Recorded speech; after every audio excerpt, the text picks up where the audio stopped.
Okay, now is the moment that some of you have been waiting for. It's time for my review of Sonic Unleashed. Now, if you guys have seen my three-part series of 3D Sonic games, you might have realized that I think that Sonic titles are pretty hit and miss. So, does Sonic Unleashed completely crap on those titles, or is it just another addition to that steaming pile of crap? Let's plug it in and find out.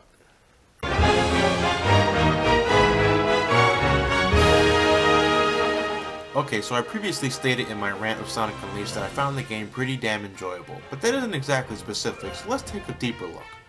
Now, upon the announcement of the game, a lot of people viewed it with an extremely negative eye, namely because of one thing, Sonic's Warhog transformation. Even I was truly skeptical about it because it looked completely stupid. Now, as the months went by, new footage of the game became released showing Sonic off in his true glory. Then the Warhog footage was shown and my predictions were true. It's completely combat based. In fact, upon glancing at the footage, I immediately thought of God of War, only with Sonic, in his Warhog form. Anyway, release day came and I couldn't wait to finally try this game out. I put the game inside the Xbox 360, fired the game up, and was greeted by the opening cinematic.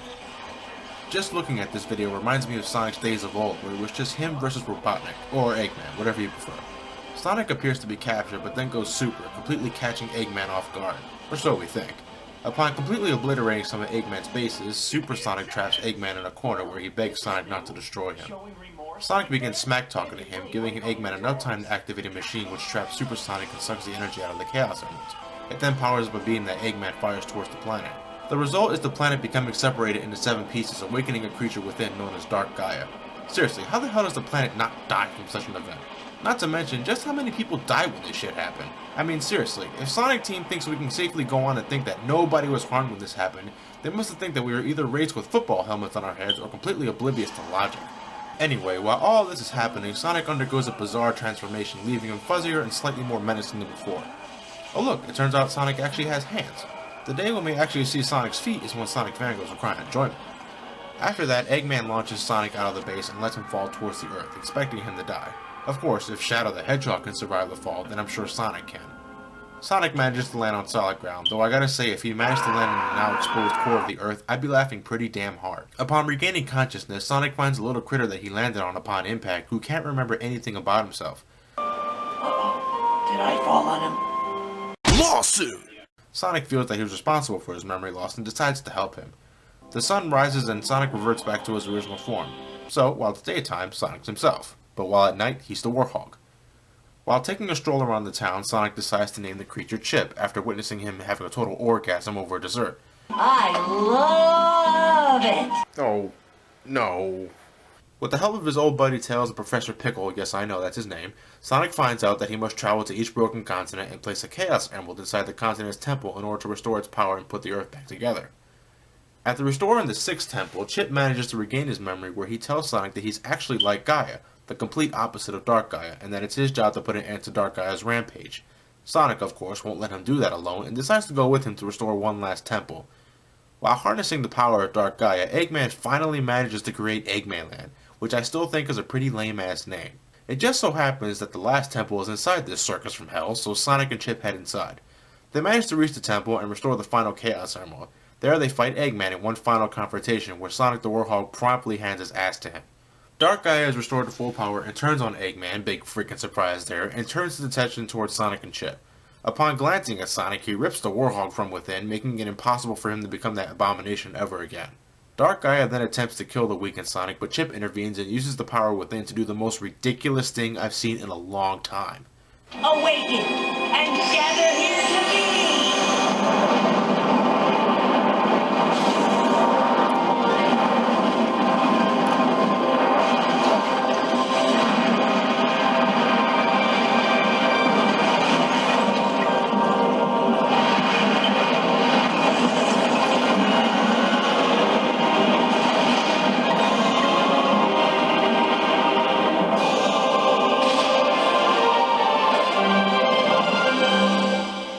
Did anybody else play the Power Rangers theme when witnessing this?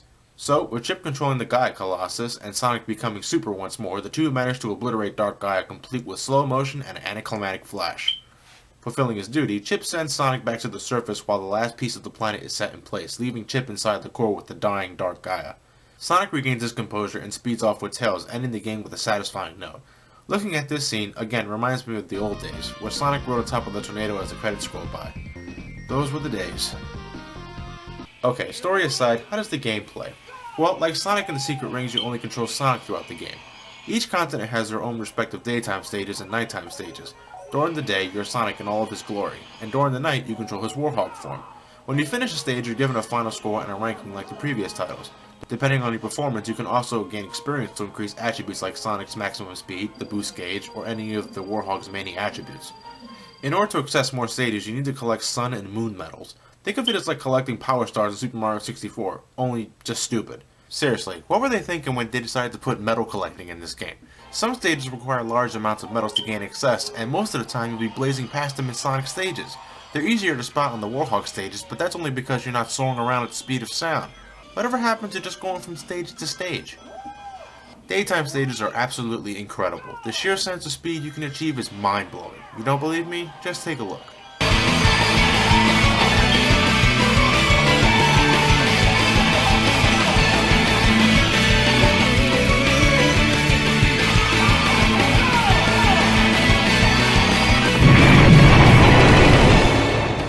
Taking a note from Sonic Rush, Sonic now has a boost maneuver. Pressing the X button sends Sonic going insanely fast, destroying everything in his path. Sonic's homing attack is back in full swing, though now it's been oddly giving its own button.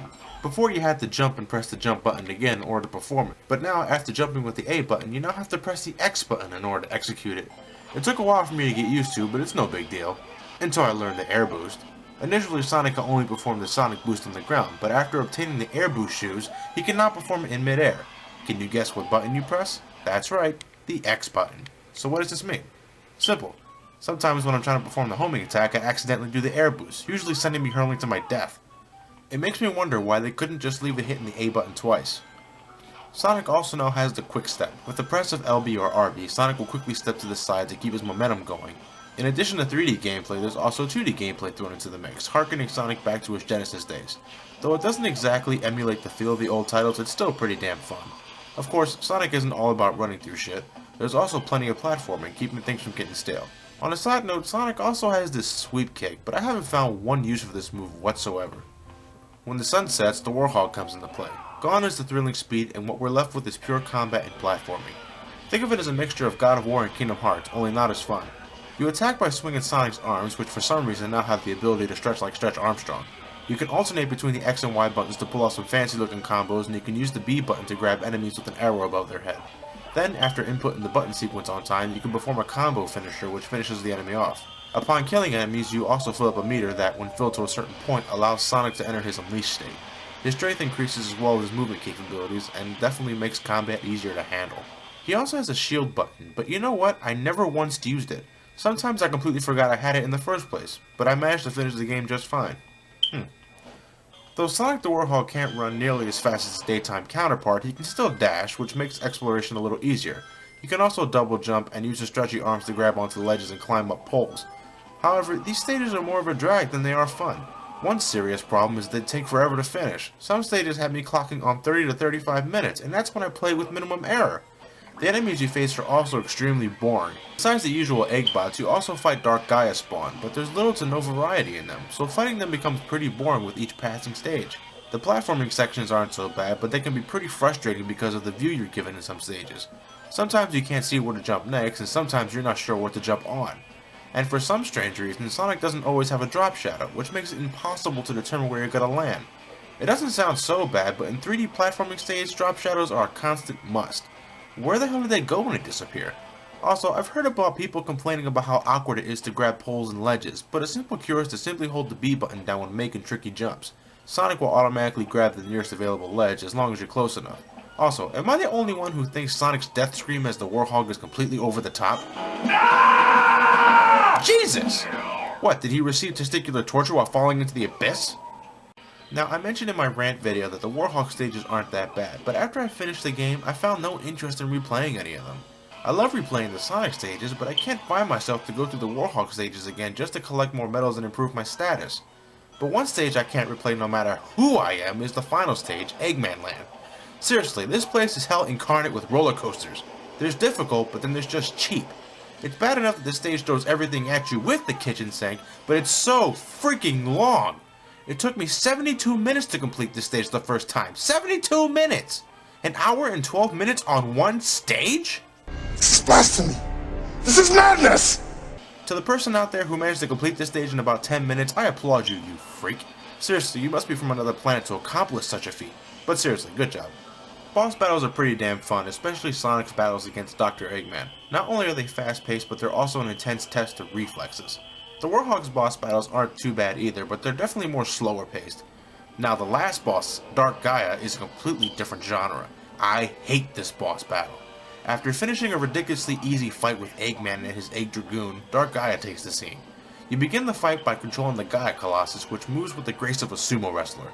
You have to make it to Dark Gaia in order to inflict damage, but along the way he'll throw great balls of fire and a giant laser which is impossible to avoid. And I'm not kidding about that. You're gonna get hit with that laser no matter what. You have a guard button which lowers the damage you take, and a punch button which can take out the boulders that are unavoidable.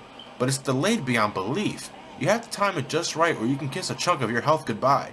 After reaching Dark Gaia, you input more button sequences to lay the smackdown on him, and then you're given control of Sonic. Sonic's goal is to get to one of Dark Gaia's many eyeballs and give it a beating when he reaches it. After reaching the eye, you're given control of the Gaia Colossus again, where you repeat the sequence 2 more times, getting more difficult as you progress. Holy shit, did you see that? Good lord, look at that. That's creepy. Good lord, I thought this face was disturbing, but looks like I just found my new face. The difficulty of the Gaia's Colossus sections aren't too noticeable, but Sonic's portions are just downright evil. While trying to reach the eye, you have to avoid touching the Dark Gaia tentacles and projectiles that his spawn throw at you, which also have a pretty large blast radius upon hitting the ground, making them almost impossible to avoid.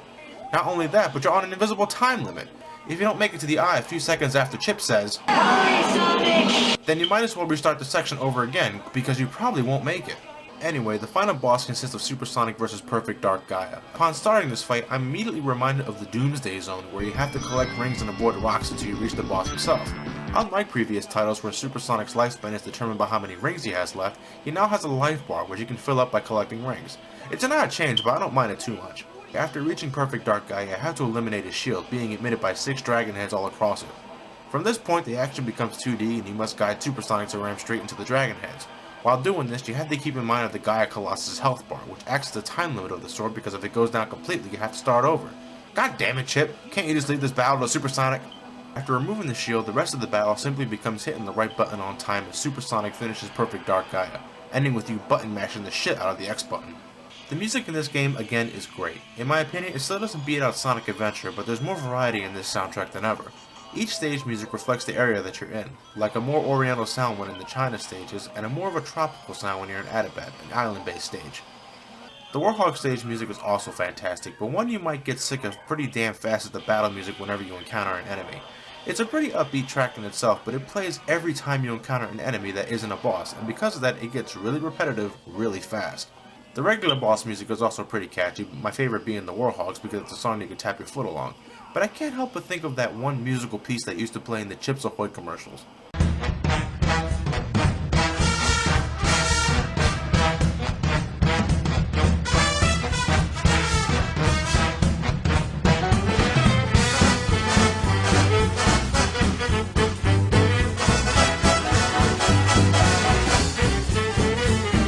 The final boss music is also incredible, another job well done by the sound crew. It just adds to the overall feel of the final battle, and for that, I applaud it. The voice acting is also pretty good. Sonic's delivery is top-notch, as well as Dr. Eggman's. Tails' voice is nowhere near as high-pitched as it was in the last game, and even Amy isn't too annoying this time around. The only character that truly bugs me is Chip. I don't mind the character, but his voice seems so inappropriate for his figure. Yeah, Chip! Chip! I love it! Yum! Now, It's like a little girl greeting you, but when she opens her mouth, her voice Sounds like this. Secondly, where does he keep pulling that chocolate bar from? want some chocolate, Professor? Want some chocolate? On second thought, I'd rather not know. Overall, this game is pretty solid, but as a person who's grown up with Sonic, I have a few nitpicks. First off, I can't help but notice how much wimpier they're making Sonic nowadays. Now, it's known that Sonic cannot swim, but in this game, Sonic can't even touch water without dying. Whatever happened to the old days where Sonic could run in water? A similar rule applies to the final battle with Super Sonic. You have to avoid the rocks while moving toward the shield. If you touch them, you get hurt. Whatever happened to the old Super Sonic where he could touch rocks and shit without leaving a scratch? Sure, it slowed down his progress a bit, but at least he didn't lose any rings or health. Secondly, where's the goddamn spin dash? I know it's a bit unnecessary in this game considering that Sonic has the Sonic Boost, but come on, the spin dash is classic. Hell, Sonic can't even roll into a ball while running around anymore. Why not? It's like having a Mario game without the Fire Flower, you just need it. Going back to the subject of Super Sonic, when we're finally going to be able to play as him in regular stages? It sucks that one of the greatest features in the old games have been reduced to a last battle event only. And this has been going on since Sonic Adventure 1. Hell, even the recent handheld Sonic games don't even have Super Sonic in regular levels. Come on, Sonic Team, give the people what they want. Bring Super Sonic back in regular levels. Last but not least are the hub worlds. Now, I know some people don't mind them, but me, I can't stand them. I don't like the hub worlds. They completely detract away from the overall experience of the game. I just wish the game would go from stage to stage. I don't know about you guys, but I don't find anything enjoyable about moving around and talking to people in order to access the next stage. It should just be from stage to stage like the classic games.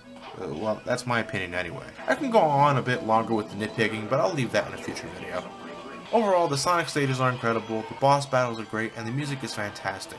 My only gripes are with the Warhog. It just seems so unnecessary, and it's a shame that you have to play with him a lot. If the game consisted of nothing but Sonic daytime stages, then this game would be my favorite 3D Sonic game by far. But that's simply not the case, and because of that, this game falls short of complete greatness. So for my final score, I'd give Sonic Unleashed around an 8 out of 10.